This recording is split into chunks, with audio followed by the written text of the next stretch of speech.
Welcome to Dental Unscripted.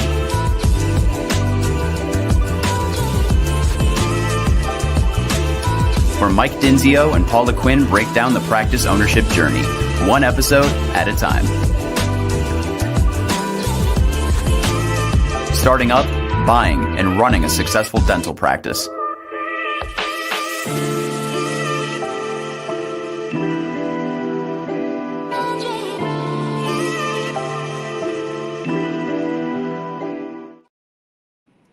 What up, guys? Hey, welcome back to another episode of Dental Unscripted. My name's Mike Dinzio, as you guys know, and we are doing another episode live here. It's broadcasting to Facebook, let's see here, YouTube, Instagram, all the things.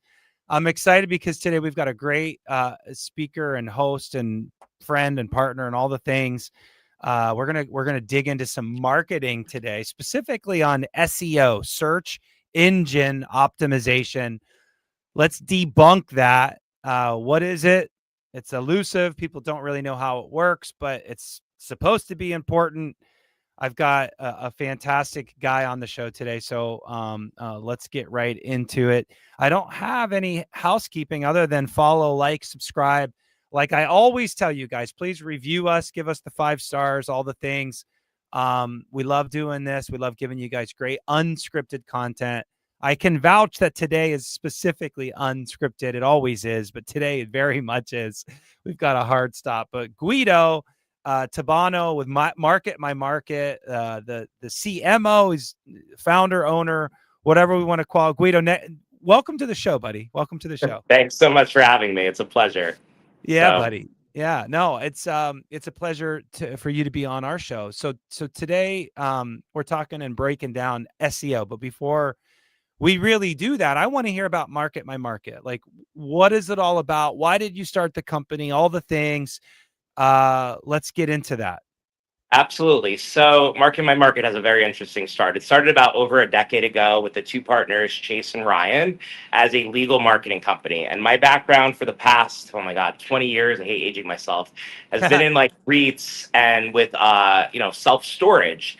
And a long time ago, maybe 13 years ago, when SEO, search engine optimization, started to become big with Google searches, it's like, as a storage company with a very big portfolio, we needed to kind of be on top of that. So I didn't want what everyone else in the industry was doing, which is fine, these marketing companies that all use the same people in the industry. So I knew legal marketing was the best that there is. It is so expensive, so granular. These lawyers pay thousands of dollars for a lead, and I found these guys, and they were my marketing company for the past 10 years. And about 3.5 years ago, I wanted to change. Like, I had enough.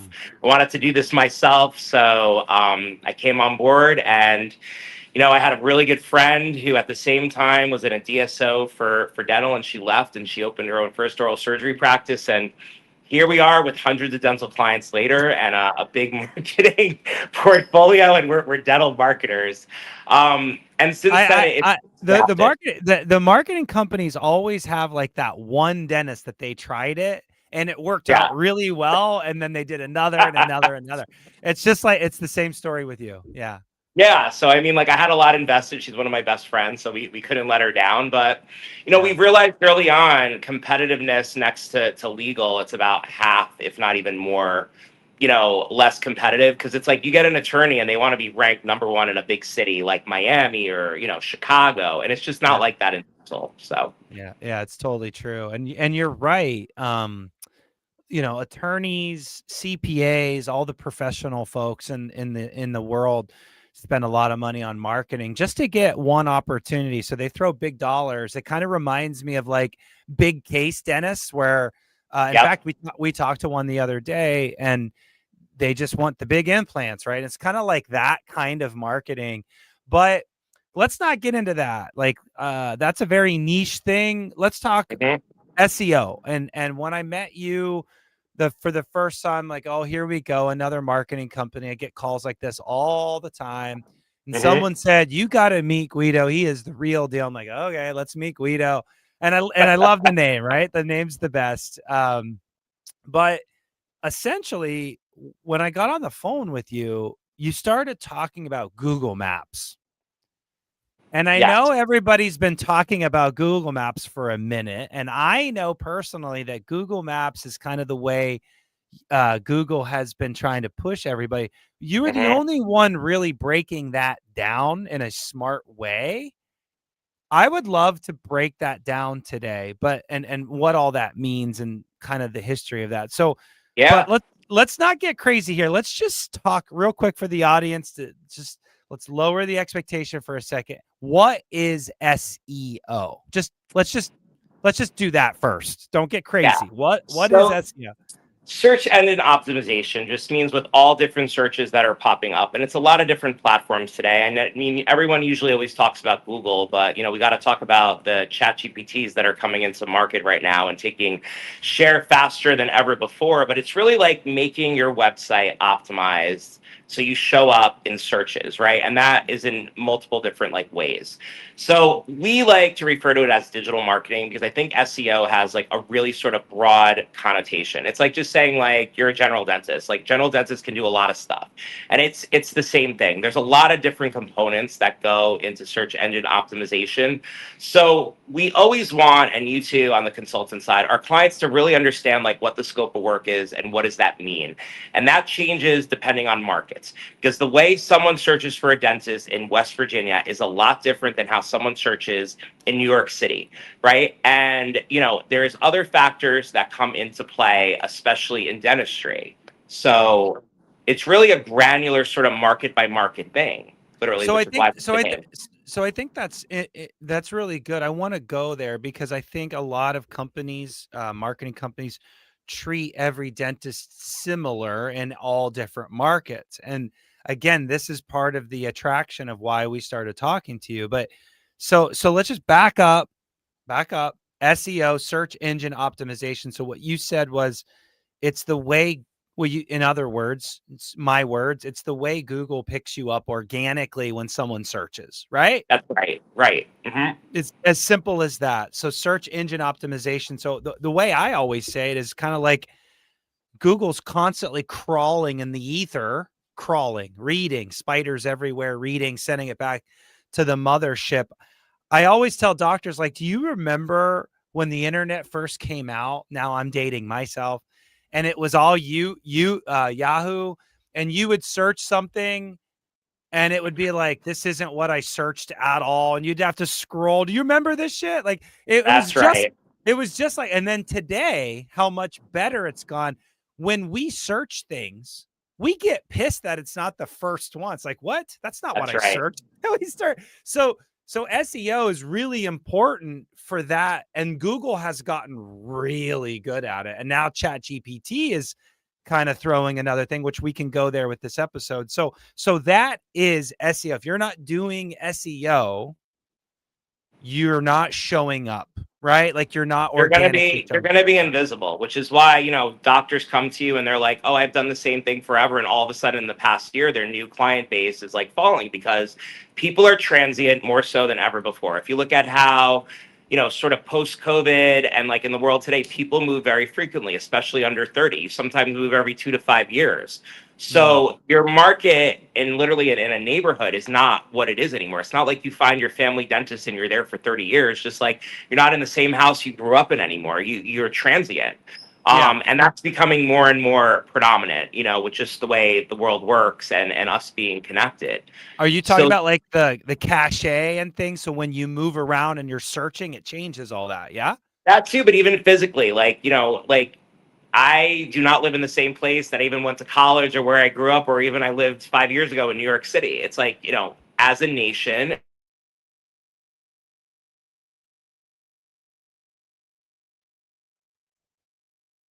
We're having a technical difficulty where Guido just went dark for a second. But I will just say that, like, in general, until Guido kind of comes in and comes back out, in general, yeah, the SEO is so important. Hey, Guido, you're back. Sorry, I'm technical sorry. difficulty.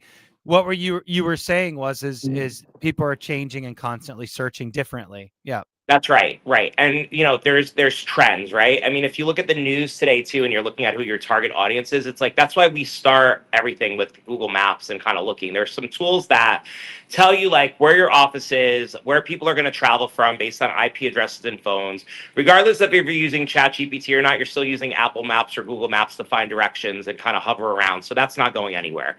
So like that's your basis for your marketing plan. And when you're like either opening a practice, buying an existing practice, or kind of looking at how you're going to expand what's currently going on, you have to look, number one, because populations don't increase overnight. You have to look at the demographics and sort of how many searches are going on. So the thing is like if you're happy with your dentist, you're not saying I need a dentist near me. And if you're happy with the treatment plan, you're not saying how much is Invisalign, how much is an All on X.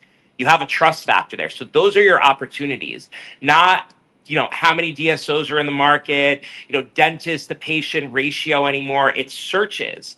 Because like you don't wake up and you're like, oh, hey, Guido and Michael, I want to go to the dentist today and go get an extraction and spend whatever. Like it's just just like in self-storage, you don't wake up and you're like, let me rent a $500 storage space today. It's just not, it's a service industry.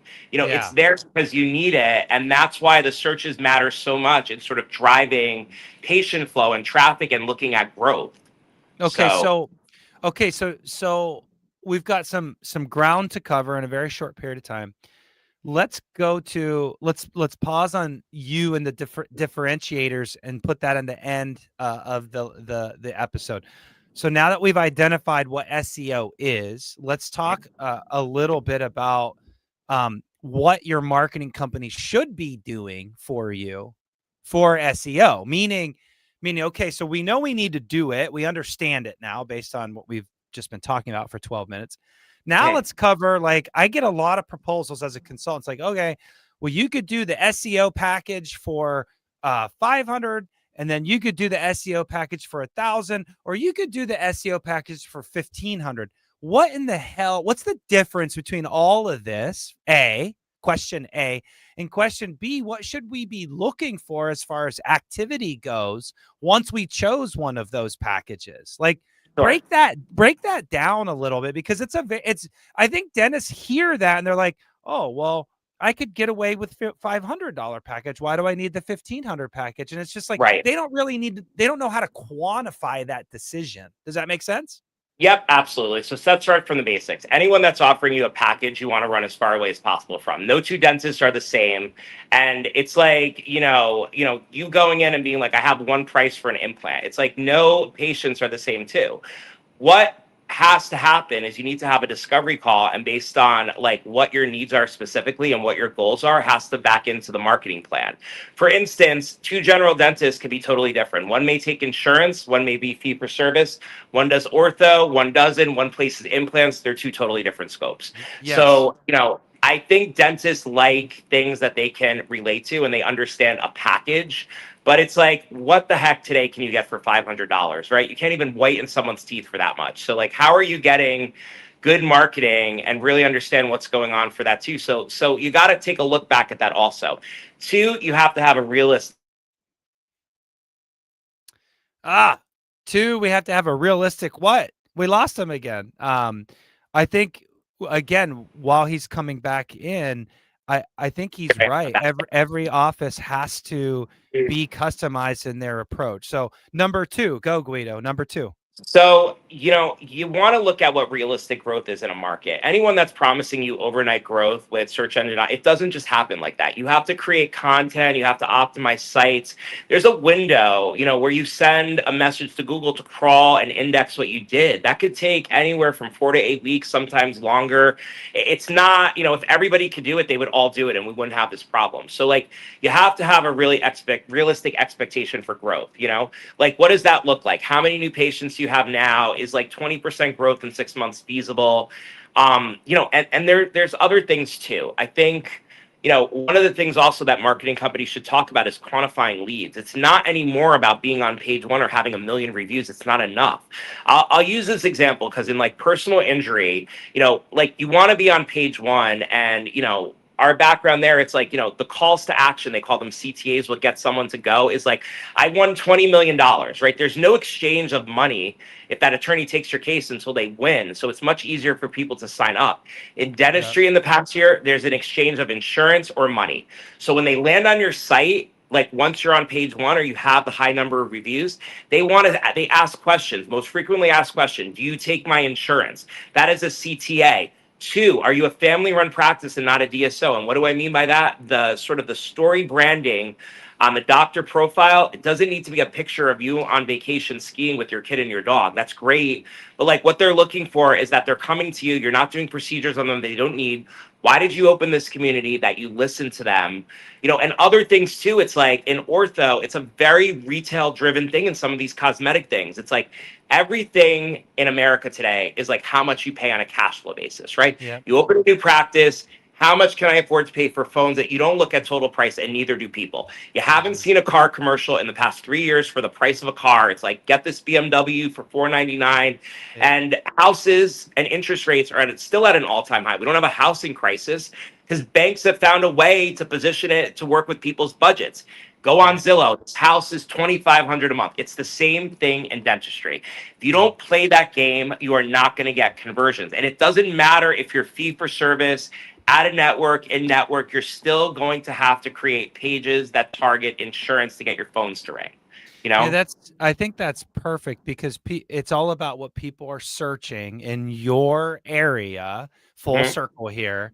And if people in your area are searching MetLife dental insurance, a fee for service office still wants that call. You just need to have that conversation on the front end. And so what you're saying is your website needs to be optimized for that search, because in this area, you've got a corporation, an employer that has MetLife. And so all the people in that area are searching MetLife, but they don't know any better. They don't, and so what you're saying is like, be smarter about how we are optimizing your website. I'm sure there's lots of marketing companies are doing all the right things, but what you are talking about is just doing a little more extra research per office and then optimizing based on your market specifically. Yes, I'll give you a couple really good examples. Like for instance, we get clients all the time that come to us, right? Like Seattle is a great example. Seattle, like you're not to rank you for all of Seattle as a dentist. Number one, can you not handle that population? But there's different communities there. There's like other areas like this are like major cities like Nashville, Tennessee. Fort Lauderdale is a great example. We had a client, they're optimizing for all of Fort Lauderdale. There's 1 million towns and communities there too. Fort Lauderdale by the Sea, Wilton Manor, Oakland Park. If you don't send Google that message that you service those areas by having geo-specific pages that target them, it doesn't know to show you. And there's an art to this. You can't just use a chat GPT to write a page that does it, because you're not going to rank. It picks up on connector words. So it's like your content game has to be really on point today. And like you get what you pay for. Going back to that package thing, a lot of times my dentists get very sort of like caught up in the content we write. And like, we're not writing for a medical journal. We're writing for like a 5th grader essentially. So it's like, no one is like, people read in snippets, right? And Google is searching content and code. A lot of times our clients get very focused on the aesthetics, but that's secondary. Google will show a site that doesn't look good. I want to talk about that because I get a lot of startups coming through Next Level, right? And they get very, very caught up in the look and feel. They're dentists. They're artists in a lot of ways. They're artists. So the aesthetics, they just picked out the beautiful equipment and the beautiful chandelier and all the finish levels of the office. And then they start setting up their website and they want everything to match. And I can appreciate that. I'm not going to say that aesthetics doesn't make an impact. It does. But what you're saying is Google doesn't give a shit about aesthetics. Now, patients might be more attracted, and there's probably a conversation to have about that. But as it relates to beast mode SEO, what we're talking about, aesthetics doesn't matter. Is that what I'm hearing you say? For searches, no. Once you get found as part of the second thing with calls to action and kind of the buying decisions, yeah, but people follow the same patterns. They ask a question, they look at your reviews, they look at the doctor profile, they look at the financial page, and then they go to contact us. They're the 5 most searched pages usually on a website, right? Sometimes you get a blog, again, for that question they're asking that picks up traffic. But we can talk about like the blog strategy too in a little bit also, which has to be sort of market specific also. But everyone focuses, I think, on what they know, and dentists can visually kind of tangibly see what the website looks like. But here's my plan on that. I'm all about aesthetics. I'm a firm believer that you got to present yourself well. But the average American has no freaking idea what Sage, Aspen, MB2, these mega billion-dollar dental companies are. They have no idea, and you can ask your friends at dinner. Right. They know, dentists, da da da da, in this market that is like really great and they love them, or, their kid's pediatric dentist. And the decision there is sort of the same way that you find your mechanic that you love to when your car breaks down. It's a very sort of decision that follows a process. There's not a lot of time like searching around like, oh my God, I love this website. I love this. Like they see it in a second and you make a decision. You're not buying a bag here from Louis Vuitton. It just doesn't work like that. I say this all the time with even my marketing companies and even our marketing guy is like, look, like it's about patterns that we have in our brain when you're scrolling through Instagram and you're just doing the clicks to make a call or make a purchase. It becomes less about the feel and the vibe, and it becomes more about patterns, behaviors, right, and processes. And so wording, it's amazing how we've gone from people actually read shit to people don't read shit. It's like you could say, hey, you're an idiot, click here, and they won't even see the you're an idiot. They're just going to click there. You read snippets. You reread instead. We've been trained like that, right? And that's where the chat GPTs pick up on, Yeah. They're picking up on blogs. They're picking up on snippets. Right now, the Q&A on your website matters more than anything. So, I literally have this argument with a lot of dentists all the time because some of the frequently asked questions in cosmetics is like, how much is Invisalign? How much is an implant? Google, just like with restaurants and ChatGPT, they want to show a range. I don't need to know exactly what you charge, but I need to know that an implant is between 4,000 and 7,000 in this market. So when someone asks a question, your site is ranked and it's showing you, and because again, going back, you don't just pick a restaurant on Open Tables or Google without looking at how many dollar signs it has. Yes. The reviews. It's true. It's the same thing in dentistry. That's the retail component. So you need to play the game. It's just how you position yourself. I'm not saying you're putting up a big sign that's like, oh, $79 cleanings and you're discounting yourself, but you're being transparent. And that's what everyone wants today, transparency, you know? The consumer's the same, whether they're getting a pedicure, a haircut, a dental appointment, or a steak dinner. I think dentists I know a lot of dentists, a lot of clients, right? They still see themselves, which they are, a medical doctor, professional, right? They see themselves as that. But the truth is, they're not. The consumer doesn't see them as that. And they're constantly having conversations with me about fee for service and dropping fees and whatever. And it's like until we'll call it the great consolidation that happened to medical, and now everybody's in a hospital system. Until that happens to dentistry, you folks are going to be considered as a retail consumer product. Trust me, you don't want it the other way, where the medical doctors make $100,000 and they work for a CEO hospital. If you want to be treated that way, then go do that. But if you still want to be in private practice, you need to be considered as this spa, this consumer behavior game that we're talking about, right? Yes. That's what we're talking about. Yeah. No, that's exactly it. Yep. And you got to look at the market, right? Like I get a lot. It's like, I want a spa like dental office. It's like, I'm not saying there's anything wrong with it, but it's a dental office. It's in medical. You can have really beautiful medical offices that cater to some people, but at the end of the day, the buying decision is kind of the same. Unfortunately, dentists aren't like cool and trendy like dermatology or med spas. You're about Yeah. as cool as cardiology. It's in They the they same. could be. They Yeah. could be if they behaved that way in the office, but they don't. Yeah. Right. Well, listen, there's always exceptions where you get like the ones that have a big social media presence, and they usually have to deal with, aesthetics, Yeah. the new fields of like airway and biometric dentistry, stuff like that, where, yeah, you get a following because like, mom groups, people just are looking for that. But for most of your people, they're not finding you on social media. They're finding you on these searches. And then social media is kind of verifying that, you're valid and you have a presence there, Yeah, 100%.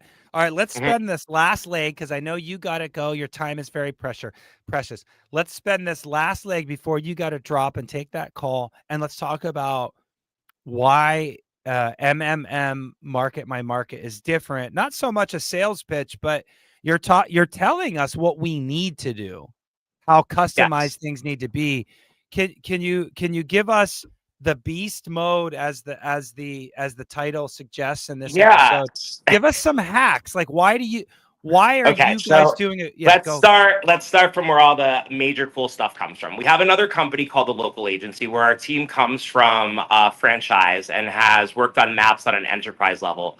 We're one of the only companies in the U.S. that does this, and pretty much it's very cool. Not that other people can't do it, but we do it on an enterprise level. So you could take an Aspen Dental and optimize 2,000 of their maps for all different things and what they're specialized in. We're in maps all the time, so we understand what's going on there more Google so Maps. than We're talking about Google Google Maps, Maps. yes, Yes. than Yeah. any other thing, which is where 40% of patients still come from, right? There have been a Amazing. lot of changes there, but our like sort of the reports that we do with start with the discovery come because we get franchise owners that are like, where do I open in Chicago, right? And we're able to hot map that. And the reports, and I highly suggest you take us up on one of these free ones, pull in like, is there a housing development that's open? What are the keywords that are searching by volume? Where is the opportunity? What do in-house plans go for? Who's the competition? What are DSOs? What are they charging? Where's the growth coming from? What's the section of kids this age, 55 and over? It's so granular that it sets up the marketing plan for exactly what you need to do.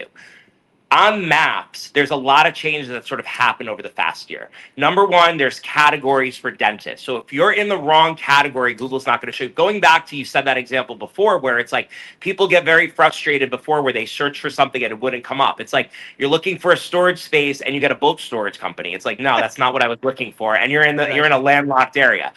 Yeah. Same thing in dental. There's a general dentist category. There's cosmetic. There's ortho, perio, endo. They're all different categories, which means you have to stick to those 5 or 6 keywords for those categories.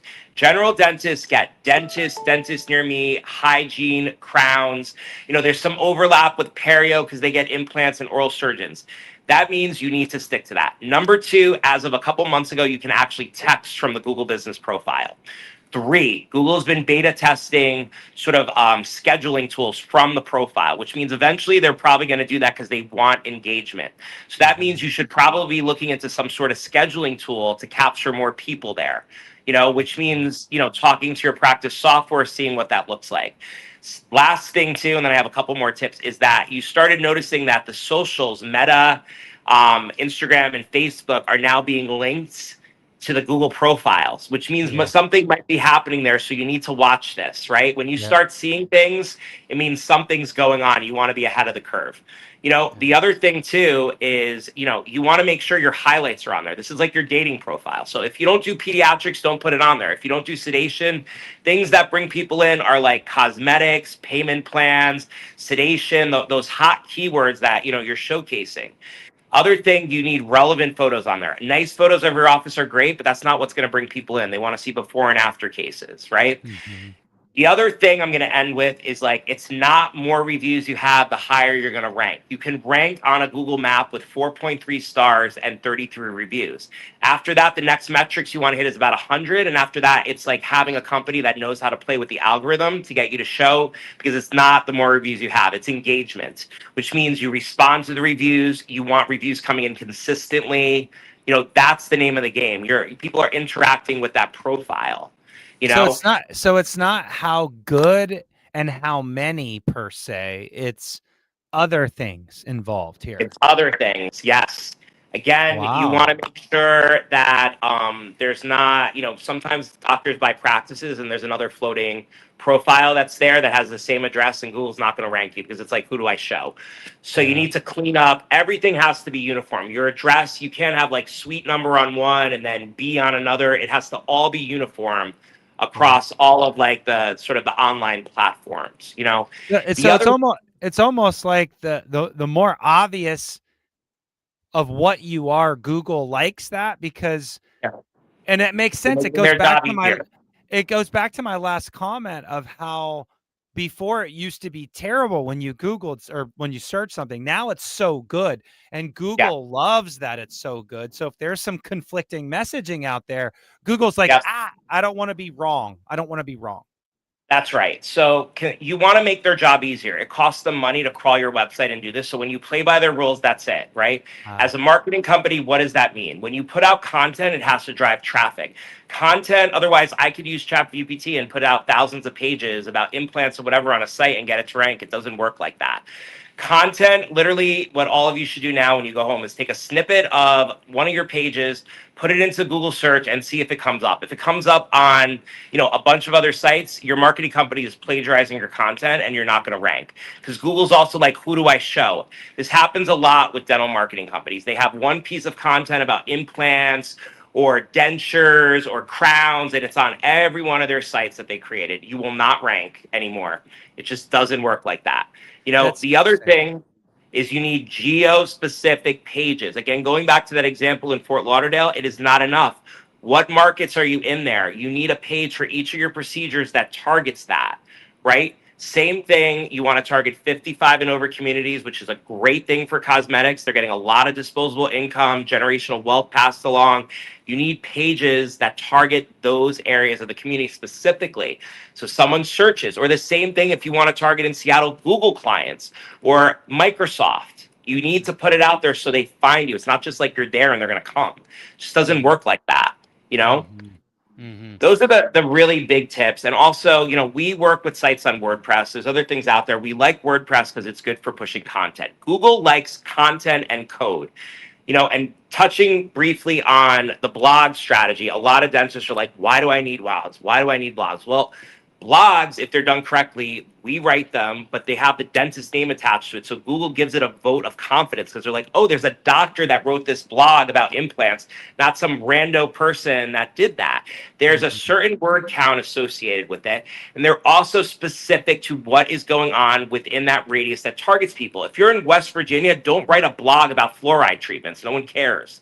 You know, it's just relevant to there. Or if you're in an area where it's like you can get a teeth whitening kit on Amazon, then don't write about like the 5 foods you shouldn't eat to the whiten your teeth. It's what's So relevant.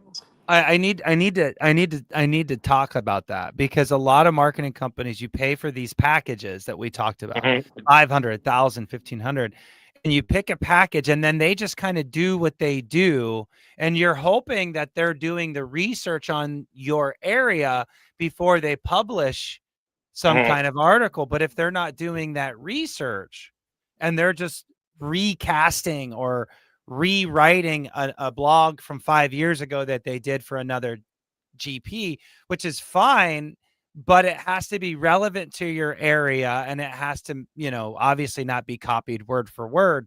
But there's like that matters. All of this matters, right? It So all matters, right? So again, going back to the thing too, like while you're in ortho and like, can I eat a cheeseburger after I get braces, the cool topic, it's probably not going to drive people in your local market. Like those are like national things. Like all you should care about is people that come in and pay for your service. Someone is like landing on your site and they're like in, Arizona and you're in Michigan, that's not a good client. Again, we're not selling a product, we're selling a service. So that means that they don't come in and pay for the service. You don't keep your lights on. Like that's it. yeah. So I Guido, what's one thing, last 4 minutes of the episode here, what's one thing that you could do for the listeners, for the program to help them? Is there, and you don't have to, I'm putting you on the spot, totally unscripted. Is there anything that you could do for them Because if they like what you're saying and agree with what you're saying, is there something that you could do for them? Yeah, I mean, they should absolutely reach out to us. You can go on Market My Market, and our contact information is there, marketmymarket.com. Like, we are so happy to do demographic studies all day long, and we do discovery calls. I'm honest, not everyone's a good fit for us. I mean, I think our key to growth is like, just like with you, we ask the right questions. We don't take too many people in a market. We ask expectations. If you've been on 5 or 6 marketing companies, I'm probably not going to be good for you. I don't want to be your 7th one. There might be something else going on in your office outside of a marketing situation, and you might need to fix that before you come to me. And that's the reality of things. There's a lot of factors that go into good marketing. We have a process. We meet with our clients quite frequently, and we meet with them in person too. I mean, there's a relationship. We're not transactional. So it all starts with the discovery call, like with you. I really have no idea what's going on in that market and what your goals are until we really ask questions and dig in. And listen, it's like everyone, sort of has a problem, and there's always some sort of solution to it, but there's no magic bullet. There's no magic solution to marketing. Good marketing follows a process, just like in dentistry. Right? You learn how to do an implant, you learn stuff. It's the same thing with us. You follow the process. But I'm only good as the feedback that I get. So if you don't give us feedback too about what's going on, and then we become transactional, we're never going to get to the point you want to get to. I think what I heard you say, which is so on point, is there's no such thing as a silver bullet, but marketing does take time. Just like consulting takes time. You just can't come in, fix one thing, and the practice is profitable. Right. Just like any service provider, it's a process. You have to understand that process. But I also think it needs to be customized. If my consulting firm was very blanket statement and we coach all of our offices exactly the same, that won't work. Same with you. No. If you go in and do marketing for the same type of GP in North Carolina, then New York, then Seattle, then Phoenix, it's not going to work. And so I think what I heard you say is get granular, understand what's going on, come up with a program and a solution, and commit to that program and process and solution, and you're going to get the results you want. It's the same in my business. Same. Yeah.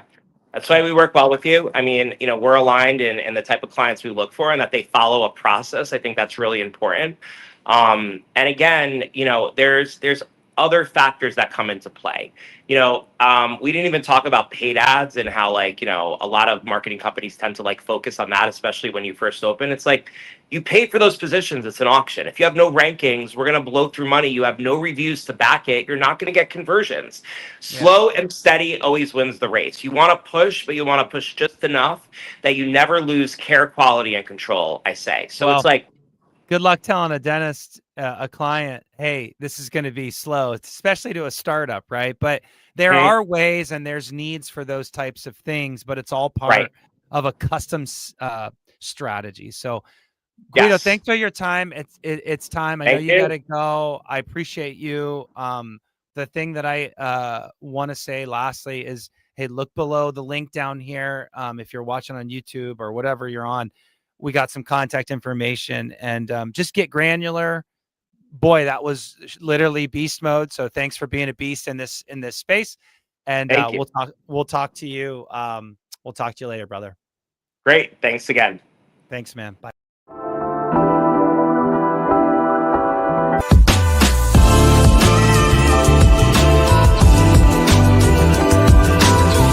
Thanks for listening. Let us know how you like the show. Rate us on Apple and Spotify. Subscribe and follow for more.